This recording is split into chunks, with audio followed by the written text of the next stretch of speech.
Hello folks, welcome to Loop Learnings. और आज की वीडियो नंबर है 12 नंबर वीडियो। और आज की वीडियो में हम मज़ीद इस इन्वेंटरी मैनेजमेंट सिस्टम के ऊपर काम करने वाले हैं। अगर आपने पहली 11 वीडियो नहीं देखी तो ज़रूर देखिएगा, उसका लिंक मैंने डिस्क्रिप्शन में दिया हुआ है। और चैनल को सब्सक्राइब करना मत भूलिएगा और बेल का आइकॉन भी हिट करें ताकि आपको नोटिफिकेशन मिले जब भी मैं ऐसी वीडियोस अपलोड करूं। तो चलते हैं आज के वीडियो के बारे में थोड़ा मैं एक्सप्लेनेशन कर लेता हूँ, दे देता हूँ आपको कि क्या करने वाले हैं। भाई देखो, आपने अगर पिछली 2-3 वीडियो देखे हैं तो उसमें मैं एक्सप्लेन कर रहा हूँ कि कैटलॉग हम क्रिएट कर रहे हैं। तो कैटलॉग पहले क्रिएट होगी, फिर उसके बाद प्रोडक्ट क्रिएट की हमने पिछली वीडियो में, क्योंकि हर प्रोडक्ट लिंक होती है कैटलॉग के साथ। और हर प्रोडक्ट का एक वेरिएंट होता है, ठीक है। सो इसलिए ये हायरार्की बनाई हुई है। सो इस हायरार्की को फॉलो करना है। हर कैटलॉग में मुख्तलिफ प्रोडक्ट्स होती हैं और हर प्रोडक्ट में मुख्तलिफ वेरिएंट्स होते हैं। जैसे कि फॉर एग्जांपल कैटलॉग में एक आइटम आ जाती है इलेक्ट्रॉनिक्स, ठीक है। अब इलेक्ट्रॉनिक्स में बहुत सारी चीज़ें हो सकती हैं, तो वो प्रोडक्ट्स में कैटेगराइज करेंगे कि मोबाइल फ़ोन्स हैं, टेलीविज़न्स हैं, होम अप्लाइंसेस हैं, जो भी है।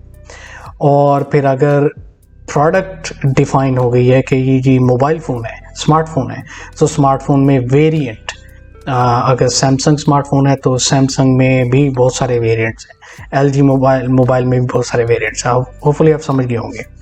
सो आज हम वेरिएंट्स के ऊपर काम करने वाले कि वेरिएंट हम फॉर्म बनाएंगे। पहले वेरिएंट का फॉर्म, उसके ऊपर जो सेव और मार्क इनएक्टिव बटन है उसके पीछे कोडिंग करेंगे, और फिर यहाँ पे मेन फॉर्म में आके, मेन डैशबोर्ड में आके उसकी जो रिकॉर्ड है पॉपुलेट करेंगे यहाँ पे।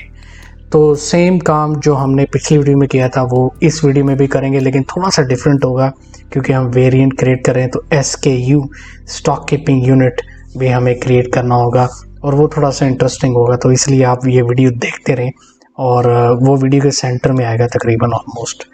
तो चलें स्टार्ट करते हैं। इसको मैं क्लोज करता हूँ ये दोनों फॉर्म्स को। और ये वेरिएंट्स टेबल, इस टेबल में एक्चुअली हमने इसको हम यूज़ करना है आज, इसके बारे में आज काम करना है। सबसे पहले मैं ये वेरिएंट के स्पेलिंग, मुझे थोड़ा सा ना प्रॉब्लम हो रही है। वेरिएंट के स्पेलिंग VARIENT है या IANT है। अगर मैं स्पेलिंग गलत लिख रहा हूँ तो अपोलोजाइज, मैं करेक्ट कर लूँगा बाद में गूगल बाबा से चेक करके। तो चले सबसे पहले तो हम इस फॉर्म को कॉपी करते हैं, क्योंकि हमने design, aesthetic, colour combination, colour scheme बिल्कुल सेम रखनी है। सो इसलिए मैं इसको कॉपी कर लेता हूँ, ठीक है। लेकिन कॉपी करने का ये मकसद नहीं है कि बस काम हो गया, नहीं, ये देखें ये सब डिलीट हो रहा है, ठीक है। सो कॉपी करने का मकसद ये है कि ये जो डिज़ाइन लैंग्वेज है, कलर स्कीम है, ये बिल्कुल परफेक्ट रहे, इसमें कोई चेंजेस ना आए। ओके, अब इस फॉर्म को हम लिंक करते हैं टेबल के साथ। इस वक्त ये फॉर्म प्रोडक्ट टेबल के साथ लिंक है, क्योंकि हमने ये कॉपी किया है फॉर्म, इसलिए प्रोडक्ट टेबल के साथ लिंक है। तो इसका लिंक भी हम चेंज करते हैं वेरिएंट्स टेबल के साथ। अब जो वेरिएंट्स टेबल में फील्ड्स हैं वो हम सारी फील्ड्स यहाँ पे लेके आते हैं और उनकी फॉर्मेटिंग करते हैं। वो आएंगे ऐड एग्जिस्टिंग फील्ड्स, सारी फील्ड मैंने सेलेक्ट की, Ctrl+A प्रेस करना है डैशबोर्ड कीबोर्ड से, और फिर आप यहाँ पे लेके आ सकते हो उसको। ओके, ऑलराइट, मैं अब इसको सारी फील्ड्स को सेलेक्ट करूँगा। इसका जो फॉन्ट कलर है उसको ब्लैक कर लेते हैं और इन सबको सेलेक्ट करके राइट क्लिक, सबको सेलेक्ट किया, right click, layout, stacked. Okay, so formatting में सबसे पहले जो मेरी एक सीक्वेंस बना हुआ है मैं उस हिसाब से करूँगा। आपका सीक्वेंस कुछ और हो सकता है, दैट इज़ फाइन। ओके, इसको हम बोल्ड कर लेते हैं हेडिंग्स को, और इसको थोड़ा सा विड्थ इसकी मैंने इंक्रीज करनी है। उसकी वजह यह है कि मैं प्रॉपर स्पेसिंग दे सकूं इसमें। ओके, ये हर वीडियो में आपको, क्योंकि मुझे बहुत सारे लोग बोलते हैं कि यार आप फॉर्म आप वीडियो में नहीं दिखाते कि कैसे बनाना है। सो इसलिए मैं उन सब के लिए जो मुझे पूछते हैं ऐसे क्वेश्चन, उनके लिए मैं दिखा रहा हूँ कि ये फॉर्म कैसे बनते हैं। ऑफ कोर्स मैं एक एक चीज़ डिटेल में एक्सप्लेन नहीं करता, लेकिन मैंने आपको पहले भी बताया हुआ वीडियोस में, एक्सेस को सीखने का सबसे बेहतरीन तरीका है कि आप उसको प्रैक्टिस करो। ठीक है, भले गलत बनती है कोई चीज़, आप प्रैक्टिस करो। जितनी प्रैक्टिस करोगे उतना ही आपके लिए अच्छा है, आप सीखोगे। मैंने भी ऐसे सीखा है, मैंने कोई क्लासेस नहीं ली, मैं कोई कॉलेज यूनिवर्सिटी में जाके मैंने एक्सेस नहीं सीखा। सो ये कोई बड़ी रॉकेट साइंस नहीं है बाय द वे, ये बहुत इजी है अगर आपको समझ आ जाए तो। देखिए बातें करते करते ये हमारा काम भी हो चुका है ऑलमोस्ट। ओके, इसको सेलेक्ट करते हैं। ये जो इसकी हाइट है, सॉरी इसका गैप है जो दो फील्ड्स में, वो थोड़ा ज़्यादा है, मुझे अच्छा नहीं लग रहा। So will go to the arrange tab और यहाँ पे पैडिंग, इसकी कंट्रोल पैडिंग हम चेंज कर देंगे नैरो, और इसका भी जो विड्थ है वो इंक्रीज कर देंगे थोड़ी सी। ओके, इसको हम पकड़ के लेबल को इसके ऊपर ले आएंगे, इसको सेलेक्ट करेंगे, यहाँ पे लोकेशन चेंज कर देंगे, पिक्चर का साइज थोड़ा सा इंक्रीज कर देंगे। कूल, बस इतना सा काम था। नहीं भाई, अभी ख़त्म नहीं हुआ काम। ओके, ऑलराइट, सो हमारे पास फॉर्म बन गया है। आप अगर आपने स्ट्रक्चर चेंज करना है तो मोस्ट वेलकम, आप करें चेंज अपने हिसाब से। मैं ये डेमोन्स्ट्रेशन दे रहा हूँ तो इसलिए ये चलेगा। ओके, राइट क्लिक करते हैं, डिज़ाइन व्यू में जाते हैं। कुछ फील्ड्स हैं जो नॉन एडिटेबल बनानी है, वो हैं variant ID, location ID, created on, ठीक है, स्टेटस, स्टेटस डेट, SKU, ये सारी फील्ड्स हमें नॉन एडिटेबल चाहिए। तो हम इसकी प्रॉपर्टी शीट में जाएंगे, data tab, enabled no, lock TS, और इसका जो बैक कलर है वो भी हम लाइट ग्रे कर देंगे ताकि यूज़र को पता हो कि ये फील्ड्स एडिट नहीं कर सकते यूज़र। ओके, उसके बाद मुझे दो फील्ड्स को, दो टेक्स्ट बॉक्सेस को कॉम्बो बॉक्स में कन्वर्ट करना है। कौन कौन से हैं? एक है प्रोडक्ट ID और दूसरा है सप्लायर ID। अब कॉम्बो बॉक्स में क्यों कन्वर्ट करना है? वेल, सिंपल सी रीज़न है, वो ये है कि इन दो फील्ड्स को हमने लिंक करना है टेबल्स के साथ। सो बेसिकली प्रोडक्ट टेबल से हमें डेटा फेच करना है और प्रोडक्ट ID कॉम्बो बॉक्स में शो करना है। सप्लायर टेबल से हमें डेटा फेच करना है तो, और सप्लायर कॉम्बो बॉक्स में डिस्प्ले करना है। सो इसलिए हमें ये जो इसका जो स्टाइल है वो चेंज करने पड़ेगा टेक्स्ट बॉक्स से कॉम्बो बॉक्स। सो उसके लिए सेलेक्ट करें फील्ड को, टेक्स्ट बॉक्स को, राइट क्लिक करें और ड्रॉप डाउन से change to combo box select कर लें। अब इसकी प्रॉपर्टी शीट में जाएं, डेटा टैब में जाएं, रो सोर्स पे जाएं, डॉट डॉट डॉट, और ये क्योंकि प्रोडक्ट के रिलेटेड है तो हम प्रोडक्ट टेबल ही सेलेक्ट करेंगे। यहाँ से हम प्रोडक्ट ID उठा लेंगे, प्रोडक्ट का नाम उठा लेंगे, प्रोडक्ट एक्रोनिम उठा लेंगे, स्टेटस उठा लेंगे। मैं आपको बाद में एक्सप्लेन करता हूँ कि इतनी सारी फील्ड्स हमने क्यों ली हैं, लेकिन आप ये गौर करो कि इस क्यूरी में कितने कॉलम्स हैं? 4 कॉलम्स हैं, और उन कॉलम्स की काउंटिंग कैसे होगी? बताओ, जल्दी से बताओ। पहले कॉलम को क्या करेंगे? Column 0, column 1, column 2, column 3। हमें जो कॉलम चाहिए कॉम्बो बॉक्स में देखने के लिए वो सिर्फ और सिर्फ प्रोडक्ट का नाम चाहिए। ये दो भी इम्पॉर्टेंट है, ये भी इम्पॉर्टेंट है, लेकिन हमें ये बैक एंड पे चाहिए, ठीक है ना? सो बाद में आपको पता चलेगा क्यों चाहिए ये, स्पेशली प्रोडक्ट एक्रोनिम क्यों चाहिए। दूसरा ये इम्पोर्टेंट, स्टेटस इसलिए इम्पोर्टेंट है क्योंकि हमने इस कॉम्बो बॉक्स में सिर्फ वही प्रोडक्ट्स देखनी है जो एक्टिव हैं। जो इनएक्टिव हो चुकी प्रोडक्ट वो हमें लिस्ट या कॉम्बो बॉक्स में नहीं देखनी। ओके, ऑलराइट, सो 4 कॉलम है। हमने कॉलम नंबर 2 यानी कि इधर यहाँ पे और एक्सेस के हिसाब से कॉलम नंबर 1 डिस्प्ले करना है कॉम्बो बॉक्स में, याद रखना आप। ओके, प्रॉपर्टी शीट में जाएंगे, फॉर्मेट में जाएंगे, यहाँ पे कॉलम काउंट 1 है। कितने कॉलम्स हैं उधर? कितने थे भला? 4। ओके। और मैंने क्या बताया था कि जो प्रोडक्ट का नेम है वो सिर्फ हमें चाहिए, और वो प्रोडक्ट का नेम है एक्सेस के हिसाब से कॉलम नंबर 1 में। पहला कॉलम 0 है, उसको हम 0 सेंटीमीटर विड्थ देंगे उसकी, क्योंकि हमें नहीं देखना। दूसरे कॉलम की हम 1 विड्थ देंगे, तीसरे की भी 0, चौथे की भी 0। परफेक्ट। और अब अगर मैं जाऊंगा यहाँ पे प्रोडक्ट आईडी में, तो देख सकते हैं आप सिर्फ और सिर्फ हमें प्रोडक्ट का नाम शो हो रहा है, और यही मैं अचीव करना चाहता था। ठीक है। उसके बाद अब आते हैं सप्लायर टेक्स्ट बॉक्स। सेम वही जैसे हमने प्रोडक्ट के साथ किया है, सेम राइट क्लिक करके ड्रॉप डाउन से हम जाएंगे कॉम्बो बॉक्स में, फिर हम डेटा टाइप प्रॉपर्टी शीट में जाएंगे, रो सोर्स में जाएंगे, डॉट डॉट डॉट पे क्लिक करेंगे, और फिर हम ये सप्लायर के रिलेटेड सप्लायर टेबल को उठाएंगे। सप्लायर आईडी चाहिए, सप्लायर का नाम, सप्लायर नेम और स्टेटस। ओके। अगेन स्टेटस क्यों चाहिए? वेल, हमें सिर्फ और सिर्फ एक्टिव सप्लायर की इंफॉर्मेशन उस कॉम्बो बॉक्स में चाहिए, और इस बार इसमें 3 कॉलम शो हो रहे हैं। ठीक है। और हमें कौन सा देखना है कॉम्बो बॉक्स में? सिर्फ ये वाला कॉलम नंबर 1 शो होना चाहिए उधर। तो इसके भी हम फॉर्मेट डिज़ाइन में जाएंगे, प्रॉपर्टी शीट में जाएंगे, प्रॉपर्टी शीट के फॉर्मेट में जाएंगे, और इसके कॉलम काउंट में हम 1 की बजाय 3 लिखेंगे। कॉलम विड्थ पहली जो है वो 0 है, दूसरी कॉलम विड्थ 1 है, तीसरी कॉलम विड्थ 0 है।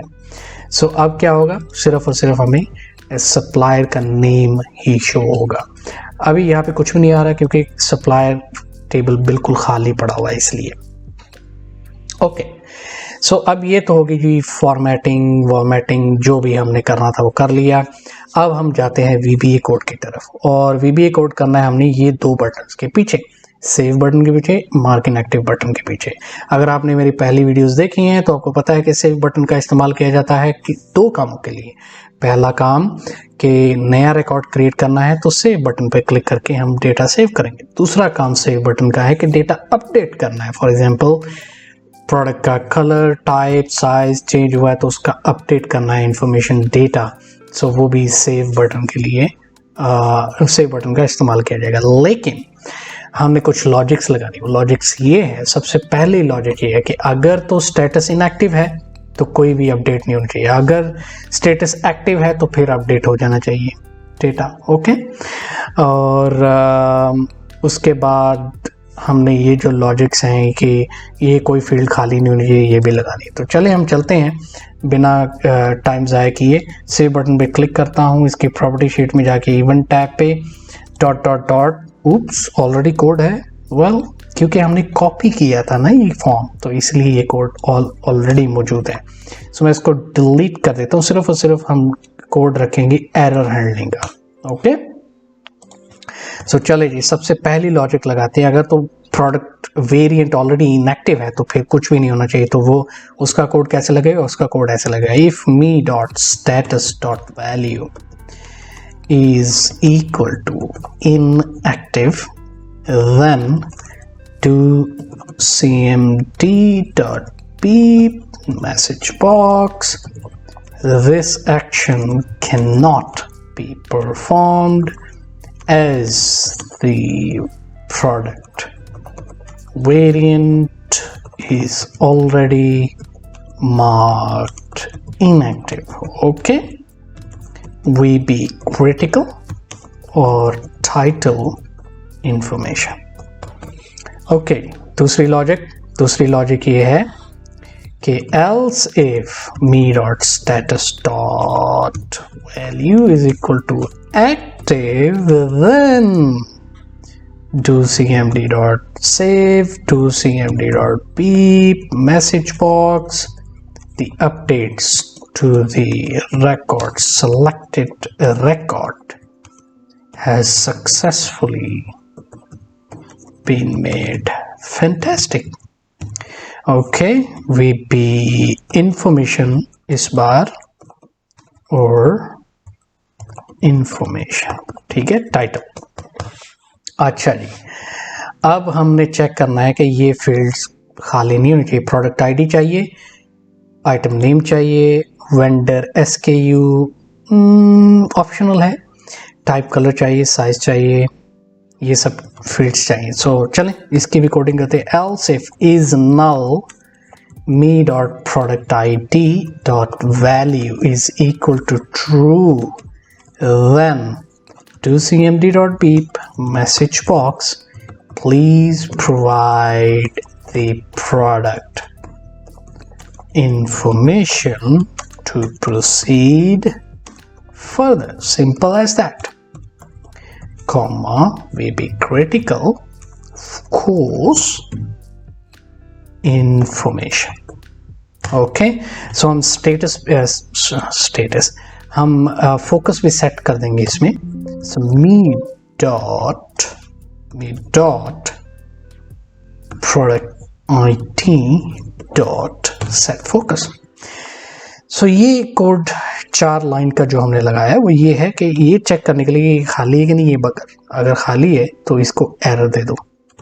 सो सेम हम कॉपी करेंगे, आपका और मेरा टाइम बचाने के लिए पेस्ट कर देंगे। गॉड ब्लेस जिसने कॉपी पेस्ट इजाद किया है। सो आइटम नेम फील्ड भी खाली नहीं होनी चाहिए। Item name, okay, please provide the product name information to proceed further. Okay simple. अब कौन सी फील्ड हमने चेक करनी है? वेंडर SKU है, ऑप्शनल है तो इसको हम रहने देते हैं। Type colour, okay, type colour, ये हमें इंफॉर्मेशन चाहिए तो ये खाली नहीं होनी चाहिए। प्लीज प्रोवाइड द टाइप और colour information to proceed further. Beautiful. Okay next size भी इंपॉर्टेंट है। So me dot size, okay, please provide the product's dimensions to proceed further. Okay, next अभी UOM ये भी नहीं खाली होना चाहिए। So इसको भी कॉपी करते हैं। Okay, UOM, इसका भी हम फोकस सेट कर लेते हैं। Please provide the products UOM information to proceed further. और क्या चीज़ नहीं खाली होनी चाहिए? वेल सप्लायर ID, अभी सप्लायर क्रिएट नहीं हुआ तो मैं इसको ऐसे छोड़ देता हूँ, लेकिन ये चाहिए होता है, इंपॉर्टेंट है। तो आप जब कोडिंग करें तो सप्लायर ID आपको खाली नहीं रखना चाहिए, क्योंकि मैंने टेस्ट करना है। तो अगर मैं सप्लायर ID को भी चेक करूंगा खाली है फील्ड का नहीं तो फिर प्रॉब्लम आ जाएगी, एरर आएगा, मैं टेस्ट नहीं कर सकूंगा। तो इसलिए मैं इसको रहने देता हूँ। परचेज प्राइस, ओके, मी डॉट परचेज प्राइस, अगर ये फील्ड खाली है सो आपको एरर देना चाहिए। लिस्ट प्राइस ये भी चाहिए, okay, purchase price, list price, ये सारी इंफॉर्मेशन खाली नहीं होनी चाहिए। अगर ये सब का सब फॉल्स है जो हमने अभी चेक किया है तो फिर go ahead and create a new product variant record. So ये हमने एल्स स्टेटमेंट के बाद, ओके, एल्स, और यहाँ पे हमने लेना है location ID, created on auto populate करना है, हमें SKU ऑटो पॉपुलेट करना है, स्टेटस स्टेट। सो काफ़ी सारी चीज़ें हैं जो हमने करनी है। लोकेशन ID हम कहाँ से लेंगे? वो हम मेन फॉर्म से लेंगे, ठीक है, ये location ID। So me dot location ID dot value is equal to forms exclamation mark main exclamation mark। Just to be on safe side मैं बस कॉपी कर लेता हूँ डॉट कैप्शन। ओके, उसके बाद हमें क्या चाहिए? Created on, me dot created on dot value is equal to now. उसके बाद क्या चाहिए? SKU होता क्या? SKU का मतलब है स्टॉक कीपिंग यूनिट। ये एक कोड होता है और जो बहुत इंपॉर्टेंट कोड होता है इन्वेंट्री कंट्रोल करने के लिए, परचेज कंट्रोल करने के लिए, सेल्स मॉनिटर करने के लिए। सो SKU की अपनी एक इम्पॉर्टेंस है। सो हम SKU जब क्रिएट कर रहे हैं तो हमने ये ऑप्शन यूज़र को नहीं देने कि वो मैन्युअली टाइप करें SKU। Based on some information हम SKU ऑटोमेटिकली क्रिएट करेंगे। सो यहाँ पे SKU कैसे क्रिएट होगा? वेल, इसमें हमें 3 चीज़ें चाहिए। पहली जो चीज़ है वो ये चाहिए प्रोडक्ट एक्रोनम। इसलिए आपको याद होगा कि मैंने बताया था कि प्रोडक्ट एक्रोनम बहुत इंपॉर्टेंट है। ये कहाँ पे है? ये प्रोडक्ट ID फील्ड में है कॉम्बो बॉक्स में, और कॉलम नंबर 2 में ये इंफॉर्मेशन पड़ी हुई है, तो ये आप याद रखिएगा। फिर उसके बाद डैश आएगा। डैश के बाद हमें चाहिए टाइप और कलर। इसके पहले 3 कैरेक्टर चाहिए, साइज़ के 3 कैरेक्टर पहले चाहिए, तो उससे हमारा एक SKU क्रिएट हो जाएगा ऑटोमेटिकली। सो वो हम ऐसे करेंगे, me.sku.value is equal to, okay. अभी अगर आप कुछ और कर रहे थे तो छोड़ दो सब, अगर आपने वाकई सीखना है तो ये पॉइंट है सीखने के लिए। Alright, so SKU.value is equal to me.productid.column, column number 2। याद है ना, हमने कॉलम नंबर 2 में प्रोडक्ट एक्रोनम पढ़ा हुआ है, इसमें ये 012 प्रोडक्ट एक्रोनम यहाँ पे पढ़ा हुआ है। ये वाली इंफॉर्मेशन हमें चाहिए, जिसके लिए ये मैंने कोड लिखा है। फिर उसके बाद चाहिए डैश, ओके। सो उसके लिए कम ऑन, उसके लिए एम्फरसेंड, ओके, डबल कोट में डैश एम्फरसेंड। उसके बाद हमें जो इंफॉर्मेशन टाइप कलर फील्ड में है उसके पहले 3 कैरेक्टर्स जो भी हैं वो चाहिए हमें, ठीक है। सो me.typecolor.value। अब पहले 3 कैरेक्टर कैसे लेंगे? वेल, लेफ्ट फंक्शन का इस्तेमाल करेंगे, तो यहाँ पैरेंथेसिस लगाएंगे, लेफ्ट फंक्शन। अब कॉमा यहाँ पे टाइप करेंगे तो पूछेगा लेंथ कितनी, तो हम बोलेंगे 3 कैरेक्टर्स उठा लो, ठीक है।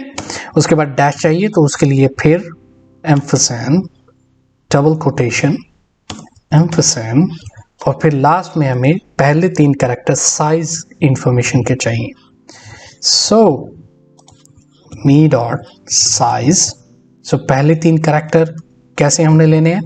सेम जैसे हमने ये टाइप कलर का किया था, इसको हम रैप करेंगे लेफ्ट फंक्शन के अंदर, ओके। Alright, beautiful. उम्मीद करता हूँ आपको समझ आई होगी ये मैंने क्या किया है। अगर नहीं आई तो स्टे ट्यून, आपको समझ आएगी आगे जाके, ठीक है। ऑलराइट, सो SKU हमारा क्रिएट हो चुका है। Well done, fantastic. अब स्टेटस और स्टेटस डेट लेना है। Come on Microsoft Access. me.status.value is equal to, by default status active होता है। me.statusDate.value is equal to now, okay. Alright, so ये सब इंफॉर्मेशन ऑटो पॉपुलेट करने के बाद docmd.save, docmd.beep, message box, the product variant has successfully been created, okay, comma VB information, comma information title, and if के साथ हम close कर देंगे, ओके। सो ये हमारी कोडिंग होगी डेटा, नया डेटा क्रिएट करने के लिए और अपडेट करने के लिए। अभी हमारा काम फिनिश नहीं हुआ। अगर आपको याद हो तो हमारा एक टेबल है यूज़र एक्टिविटी के नाम से, इसको भी हमने अपडेट करना होता है। जब भी नया रिकॉर्ड क्रिएट हो, अपडेट हो, कुछ भी हो, इस टेबल को क्रिएट होना, इस टेबल में रिकॉर्ड को क्रिएट होना ही होना है। सो वो हम करेंगे रिकॉर्ड सेट्स के इस्तेमाल से। सो इधर जाके dim activity as record set, okay. ये वेरिएबल क्रिएट हो गया। अब यहाँ पे आएंगे हम और यहाँ पे हम वेरिएबल डिफाइन करेंगे, set activity is equal to current db dot open record set। और कौन सा रिकॉर्ड सेट ओपन करना है, ये टेबल का नाम ही, ये टेबल इटसेल्फ ये रिकॉर्ड सेट बन गया। तो user activity, come on Microsoft Access, okay alright. So अब वो कह रहा है कि भाई साहब मैंने वेरिएबल क्रिएट कर दिया, आपने मुझे ये भी बता दिया कि वेरिएबल है क्या, फैंटास्टिक। अब इसका मैं करूं क्या?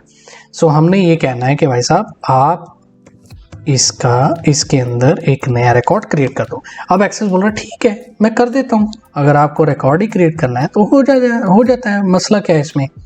सो हमें इस तरह माइक्रोसॉफ्ट एक्सेस कह रहा है, तो अब हमने बताना है कि क्या रिकॉर्ड क्रिएट करना है, ठीक है। सो यहाँ पे हम आएंगे पहले location IT. So activity exclamation mark location IT dot to छोड़ो मी डॉट लोकेशन आईडी। अब अगर आपको ये समझ नहीं आ रही ना ये किया गया इसने अभी, तो मैं बताता हूँ आपको। एक्चुअली हमने इस फॉर्म के अंदर जो लोकेशन आईडी यहाँ पे है उसको हमने कॉपी किया है और इस टेबल के अंदर एक नया रिकॉर्ड क्रिएट करने के बाद उसके अंदर पेस्ट कर दिया है, ये हुआ है अभी, ठीक है। ये ब्यूटी है रिकॉर्ड सेट की। नेक्स्ट ये हमें एक्शन टाइप चाहिए, activity exclamation mark action type is equal to, क्या एक्शन हो रहा है, न्यू रिकॉर्ड क्रिएट हो रहा है, ठीक है। उसके बाद हमें क्या चाहिए, रेफरेंस डॉक्यूमेंट। सो कौन सा फॉर्म या रिपोर्ट आप यूज कर रहे हो ये रिकॉर्ड क्रिएट करने के लिए। सो उसमें हमने सिंपली मी डॉट नेम टाइप कर देना। फिर कौन सा रिकॉर्ड क्रिएट हुआ है वो भी हमने बताना है। So activity reference DOCNUM me dot variant ID, ठीक है। फिर डिस्क्रिप्शन देनी है कि activity exclamation mark description is equal to user has created new product variant, okay. उसके बाद action on.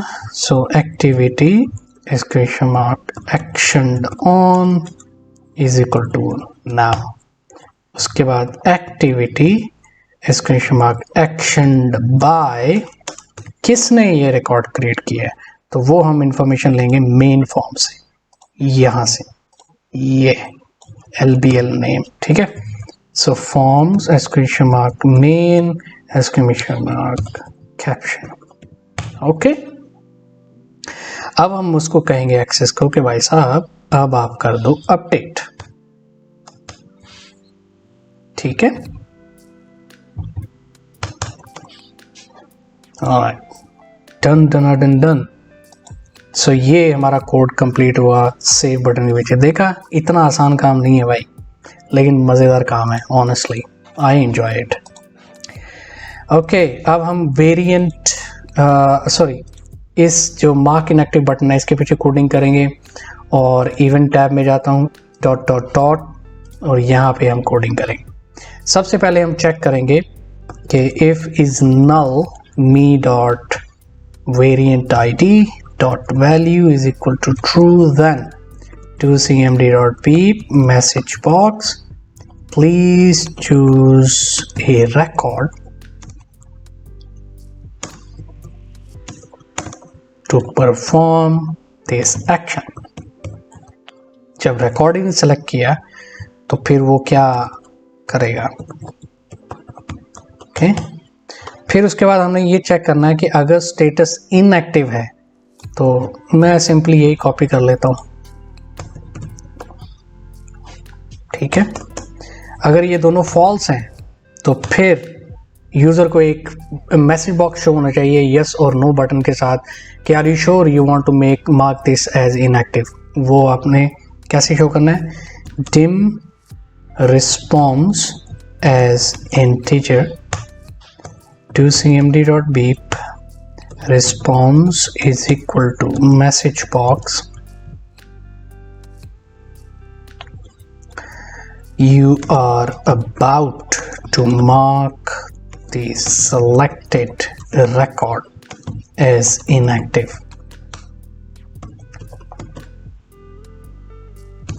Are you sure to proceed? Question mark, comma, VB yes no, button आएंगे दो, comma, plus VB question, comma, choose an option. Okay.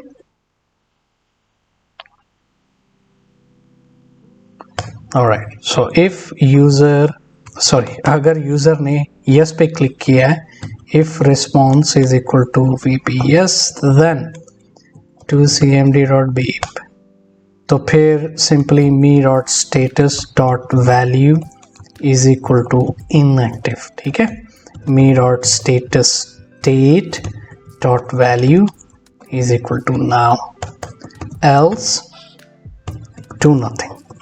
अगर user ने click किया है no के ऊपर तो फिर कुछ भी नहीं करो. एंड इफ ऑलराइट, काफ़ी बोल लिया है, काफ़ी कोडिंग हो गई है लेकिन अभी काफ़ी काम पड़ा हुआ है. चलें इसको हम बाद में टेस्ट करते हैं, इसको क्लोज करते हैं. अब आते हैं इस फॉर्म के ऊपर. सो अब मैं अगर प्रोडक्ट इस पे आऊँ, इस बटन को क्लिक करूं तो TXT नाउ व्यूइंग में इसका नाम आना चाहिए वेरिएंट्स. ठीक है, यहाँ पे जो बटन हिडन है उसको भी शो होना चाहिए और क्रिएट वेरिएंट उसका कैप्शन होना चाहिए. और यहाँ पे लिस्ट बॉक्स में इसका रिकॉर्ड अगर मौजूद है तो वो फैच होना चाहिए एटलीस्ट, नहीं तो उसके कॉलम्स शो होने चाहिए. तो चलिए वो करते हैं.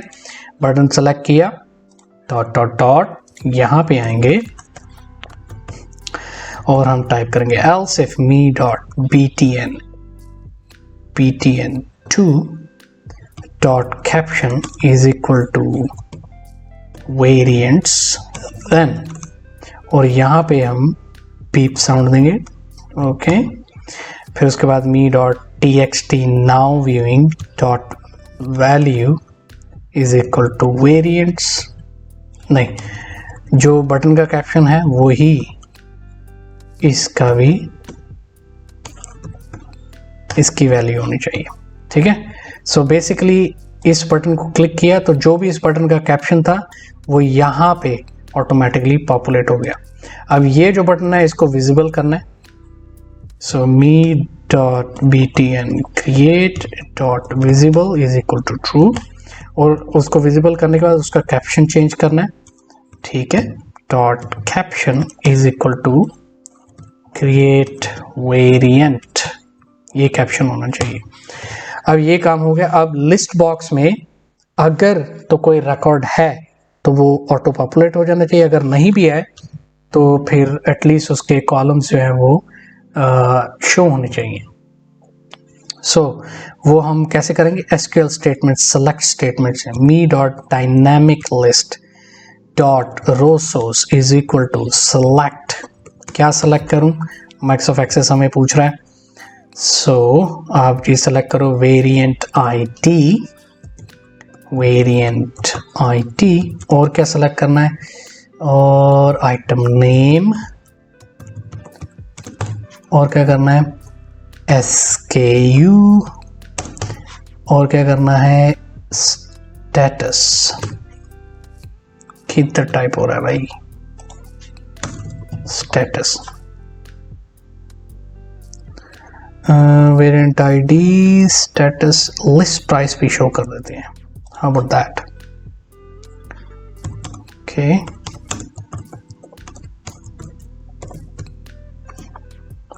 फ्रॉम कौन से टेबल से? वेरिएंट्स टेबल से. From variants. ओके, उसके बाद जब भी हम लिस्ट बॉक्स के साथ के ऊपर काम कर रहे हैं तो उसके कैरेक्टरिस्टिक्स, प्रॉपर्टीज डिफाइन करनी पड़ती है. जैसे कि me.dynamiclist.column is equal to 5 column है ना, 1 2 3 4 5. करेक्ट। और फिर कॉलम हेड्स चाहिए, me dot dynamic list dot column heads is equal to true. फिर मी डॉट कॉलम हेड्स के बाद और क्या चाहिए, width, me dot dynamic list dot column widths dot column widths, ठीक है। और कॉलम विड्थ क्या होना चाहिए, पहला कॉलम है वेरिएंट आईडी, हमें इंपॉर्टेंट है लेकिन हमें शो नहीं करना, तो 0 सेंटीमीटर। दूसरा है आइटम नेम, तो ये इंपॉर्टेंट है तो इसको 6 सेंटीमीटर कर लेते हैं। SKU हम 6 सेंटीमीटर कर लेते हैं, इसको भी probably 5 centimetre. Okay, list price important है तो 4 सेंटीमीटर। और फिर उसके बाद status 2 centimetre. Okay, again width हम चेंज कर सकते हैं जब भी हम चाहें। ऑलराइट, टेस्ट कर लें इसको, चलिए चेक करते हैं। Alright, cool. सो वेरिएंट्स आ रहा है, क्रिएट वेरिएंट बटन भी आ रहा है, और ये लिस्ट बॉक्स भी नो साइज थोड़ा सा, ओके, SKU का साइज थोड़ा सा डिक्रीज कर लेते हैं। VB कोड यहाँ पे आते हैं और 3.5 कर लेते हैं, ठीक है। ओके जी, नेक्स्ट अब क्या करना है, ये बटन के पीछे कोड करते हैं कि अगर वेरिएंट्स है तो फिर नया फॉर्म क्रिएट होना चाहिए, फॉर्म ओपन होना चाहिए नया रिकॉर्ड क्रिएट करने के लिए, dot dot dot. So simply हम इधर आएंगे, इधर, ओके, और इधर हम करेंगे else if me dot txt now viewing dot value is equal to variants, then to cmd dot beep response is equal to message box क्या होना चाहिए, you are about to create a new product variant, are you sure to proceed, पूछो इससे, ठीक है।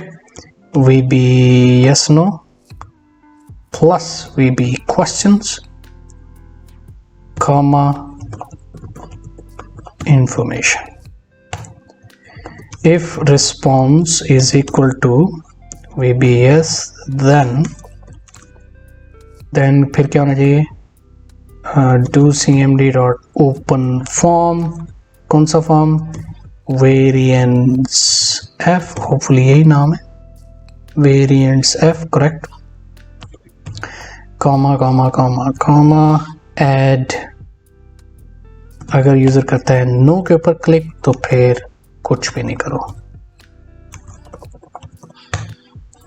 Okay, and if ये कुछ थोड़ा सा,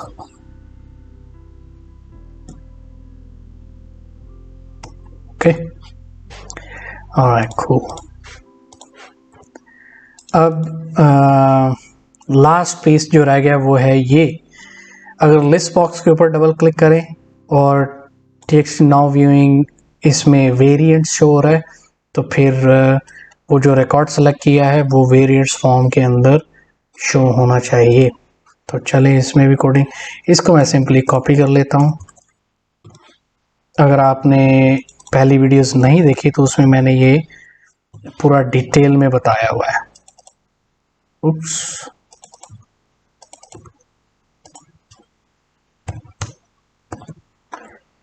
okay, come on, okay, variants form open करो, variant ID dynamic list 0। Alright, cool. अब टाइम है टेस्ट करने का। सो हम जाते हैं central warehouse, log in, product management, variants, good. अब क्रिएट वेरिएंट, अगर मैं करे you are about to create new product variant, no, कुछ भी नहीं हुआ। यस, फॉर्म ओपन हो गया, फैंटास्टिक। तो चले हम प्रोडक्ट चूज करते हैं। आइटम का नाम let's say Samsung Galaxy note 10। Vendor SKU मैं ऐसे ही बस रैंडम नंबर टाइप कर रहा हूँ। Type colour let's say white, ठीक है। Size let's say 128 GB, whatever. UOM, supplier ID, क्योंकि सप्लायर है ही नहीं तो मैं इसको चूज़ नहीं करता। लेट्स से 1000 इसकी परचेज प्राइस है और 1650 इसकी सेल्स प्राइस है। अगर सब ठीक है तो मैं सेव बटन पे क्लिक करता हूँ तो रिकॉर्ड क्रिएट हो जाना चाहिए। So product variant has successfully been created. Boom, आप देखें SKU ऑटोमेटिकली क्रिएट हुआ, देखा। SMP वो यहाँ से उठाया है इसने प्रोडक्ट ID कॉम्बो बॉक्स से।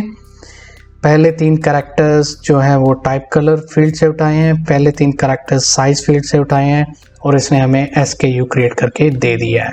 ओके, सो इस तरह करते हैं। अब अगर मैं वेरिएंट्स पे क्लिक करूं तो देखें अब वो इन्फॉर्मेशन आ रही है। अब अगर इसके ऊपर डबल क्लिक करूं तो ये हमारे फॉर्म ओपन हो रहा है।